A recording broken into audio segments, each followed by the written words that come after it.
Welcome everyone. My name is Sean, and today we have an absolutely terrible story that actually is coming out of Texas, which might be a little bit surprising to you guys out there in the audience, where somebody who was renting an apartment ended up facing a burglary situation where the perpetrator was breaking into her 8-year-old daughter's bedroom through the window, and she used her firearm in order to defend herself, fatally shooting the 14-year-old burglar. And now she's facing eviction from her landlord for defending herself and her children in a state that not only has the castle doctrine, but also has stand your ground. We're going to talk about this, but before we do, I want to thank everybody who signed up over at actualjusticewarrior.com/join. Give me the money. Give me the money. Okay? And thank you to the podcast listeners, Spotify, Apple, and Google's podcasting platform. Who joins us now live. Sean.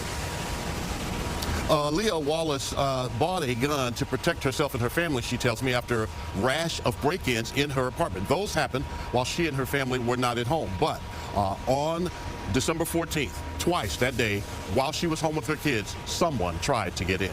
So first of all, I gotta say, Sean Robb, the reporter on the scene, looking snazzy. I like the hat. I like the suit, I'm feeling it. However, that background noise for the audio, absolutely terrible. I'm gonna have to try to filter that out so you guys can actually hear what's being said. But local news production, Dallas-Fort Worth, Channel 4, step your game up, improve yourself. Here I am, a YouTube man who does all my work on this computer behind me, and I'm gonna do my best to fix your audio because you got a lot of problems with it. After a rash of break-ins in her apartment. Those happened while she and her family were not at home. But on December 14th, twice that day, while she was home with her kids, someone tried to get in.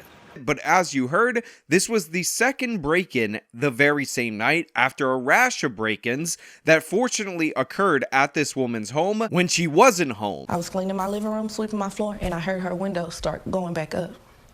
So I went and I looked in the hallway and I could see him standing at the window lifting it up, and I just shot.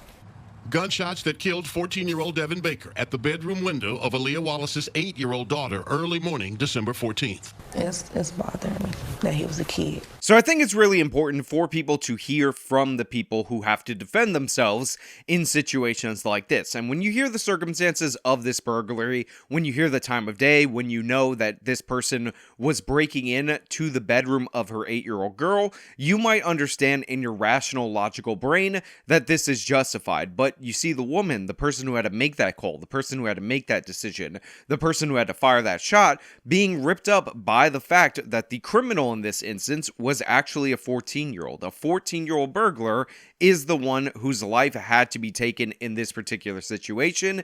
And the gun owner, who of course wants to defend her family, bought the gun to defend her family, had experienced break-in after break-in, fortunately when she wasn't home, is still ripped up inside about having to take that shot. And I think that's crucial because a lot of people like to paint gun owners as people ready for conflict, that are seeking out conflict, that want to hurt people, but nothing oftentimes we find out could be further from the truth. The incident happened not long after police left Wallace's home after responding to her 911 call about someone trying to break into her duplex. So I called him at 1:22 a.m. We talked for like 30 minutes. They did a report, took pictures of everything, and then they left. So to give you an idea of the time frame right here, the initial break-in, the first burglary, was at 1:22 in the morning. She happened to catch this. She happened to call the police. I believe the police scared them off. They talked to her. They made a report and all that. However, determined to re-enter the apartment, the young man actually came back, or maybe a different person came back, as she's going to tell you, because she's actually been burglarized a number of times. I believe there were reports that you had been burglarized or attempted burglaries before. Yes, I have like 3 or 4 police reports before this night. So what has happened since this incident? The apartment called and told me that I was not supposed to have a gun at all, even though I kept calling them and telling them somebody was breaking in. They told me I could not have a gun and that I have 30 days to vacate. Now, this is what really bothers me, because we hear all the time about how Texas has these strong Second Amendment rights. They have these protections for people. And to be clear, if this wasn't stated clearly enough in the news report or by me earlier, she lives in subsidized housing. And apparently, as a rule of subsidized housing, is that you are not allowed to defend yourself. You're not allowed to defend your home, even though this is a single mother in a home with 4 children. So she experienced break-in after break-in after break-in. People trying to enter her home. Fortunately, she wasn't home. There was another break-in earlier that day, and she's not supposed to defend herself. She's supposed to just let it happen. And obviously, probably one of the reasons why this subsidized housing is being targeted so often is due, in fact, to the fact that they have these policies against gun ownership, which should not be there. This is a perfect situation where you'd want to defend yourself, and now this woman is facing eviction, being thrown out on the street in and around Christmas time because she defended herself from a burglar and because her landlord, again, along with whatever regulatory situation that has to do with the subsidized housing, doesn't want her to be able to defend herself. And how does that make you feel? Feel like I'm back at square one. I've been there for 6 years, so now I don't know what to do. This case is going to the grand jury.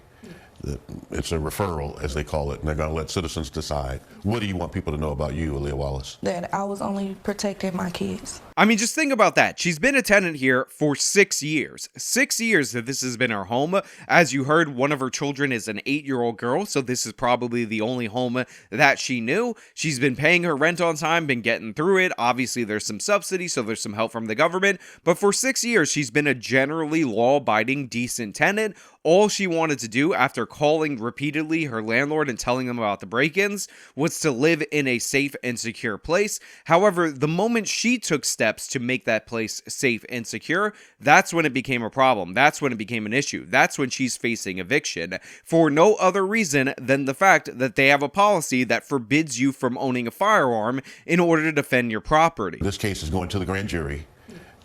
It's a referral, as they call it, and they're going to let citizens decide. What do you want people to know about you, Aaliyah Wallace? That I was only protecting my kids. So this is the part that I find incredibly unusual. Why is the state of Texas, why is the district attorney in this particular instance throwing this over to the grand jury? In the state of Texas, like many states in the union, you have a castle doctrine, but in Texas in particular, you have even better property protections, especially when it is the evening. If somebody were to come to your property and they were to commit vandalism, because you cannot tell, because it's dark, whether or not that person is a vandal or a burglar, you are actually protected in your right to use lethal force against that individual. Again, if they come up to your property in the evening, even if it's just to commit vandalism, because it shouldn't be on you to assess the intent of the criminal before defending yourself. However, in this particular case, it's not open and shut. In this particular case, even though she called 911 earlier that evening and has police report after police report about break-in after break-in, it's somehow questionable. It somehow goes to the grand jury. She's somehow possibly subject to indictment,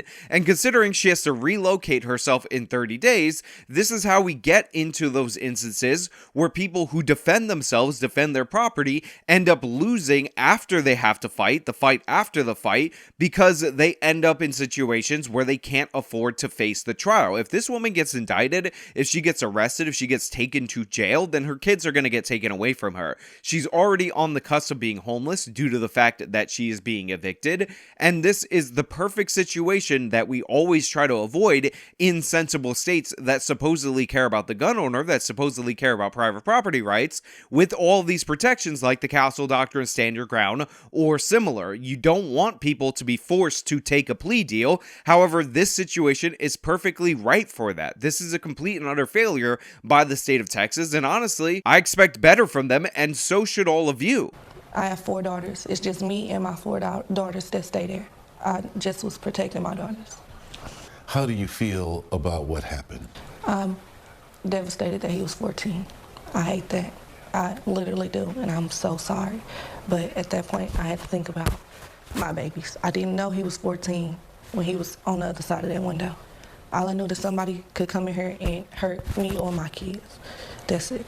Look, is it sad that the person who was killed in this particular instance is 14 years old? Yes, 100%. You have somebody with potential, because life always has potential, to do better in their life, to make progress and whatnot. But let's be honest, let's be serious, let's be realistic. Your peak offending years in terms of criminality are ages 14 to 24. Just because he was 14 doesn't mean that he has no accountability for breaking into houses, doesn't mean that he wasn't a threat, and it for damn sure doesn't mean that this mother of four is somehow obligated to give him a karate battle when he's trying to break into the room of her 8-year-old daughter. So yeah, I feel the weight of what she's saying. I feel that she is heartbroken over the fact that a child was the person who ultimately ended up being killed by this situation. But we've seen time after time 14-year-olds, 15-year-olds, 16-year-olds do heinous things, and this looked like it was a situation right for that. What was going to happen when she tried to confront this individual without a firearm, without a weapon, and he would have ended up attacking her or attacking her kid? Is she supposed to take the beating? Is she supposed to take the robbery? Is she supposed to potentially be killed by this individual due to the fact that somehow him being 14 makes him immune from the consequences of his actions? Now, I'm not saying that if he would have been caught, if he would have been arrested, you try him as an adult or anything like that. But what I am saying is that if you're in this home, you don't need to check ID before you pull the trigger. If somebody's breaking into your daughter's room, you don't need to verify that they're the appropriate age to catch a bullet.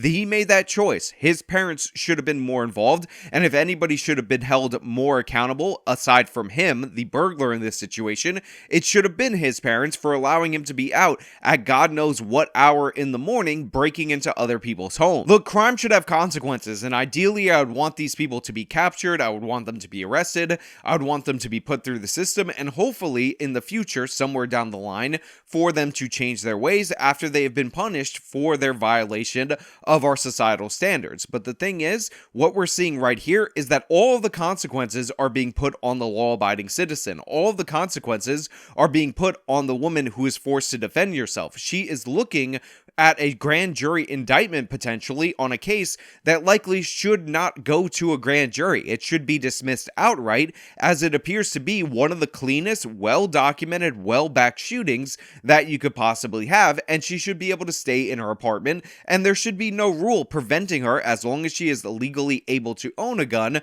from owning a gun in this particular apartment. Now look, as usual, I've given you my thoughts, I've given you my opinion, but I want to know what you guys think down in the comments below. As usual, if you like the video, show them by leaving a like, subscribe for more content, follow me on the social media, support me via the support links in the description of this video. This has been me talking about a woman facing potential criminal charges and eviction for defending herself and her children. Till next time.